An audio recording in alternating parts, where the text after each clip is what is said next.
محترم سامعین کرام، حضرت ابو موسیٰ اشعری رضی اللہ تعالیٰ عنہ نبی کریم صلی اللہ علیہ وآلہ وسلم سے روایت کرتے ہیں کہ جب آپ صلی اللہ علیہ وآلہ وسلم کے پاس کوئی سائل یا حاجت مند آتا تو صحابہ رضوان اللہ علیہم اجمعین سے فرماتے کہ مجھ سے اس شخص کی سفارش کرو تاکہ تمہیں سفارش کا ثواب مل جائے، اور اللہ تعالیٰ اپنے رسول صلی اللہ علیہ وسلم کی زبان سے جو حکم چاہتا ہے جاری فرماتا ہے۔ یہ روایت بخاری مسلم سے لی گئی ہے، جس کی تشریح میں لکھتے ہیں کسی کی سفارش کرنا گویا اس کے ساتھ ہمدردی کرنا اور اس کی مدد کرنا ہے۔ اس لیے حضور صلی اللہ علیہ وآلہ وسلم نے صحابہ رضوان اللہ علیہم اجمعین کو حکم دیا کہ تم لوگوں کی سفارش کرتے رہا کرو، خواہ تمہاری سفارش قبول کی جائے یا نہ کی جائے،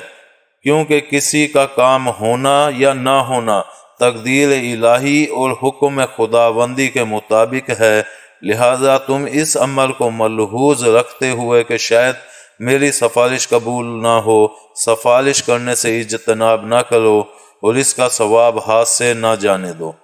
امید ہے آپ کو ہماری یہ ویڈیو پسند آئی ہوگی۔ پسند آنے کی صورت میں لائک کریں، کمنٹ کریں اور شیئر کرنا مت بھولیں۔ ملتے ہیں اگلی ویڈیو تک، اللہ حافظ۔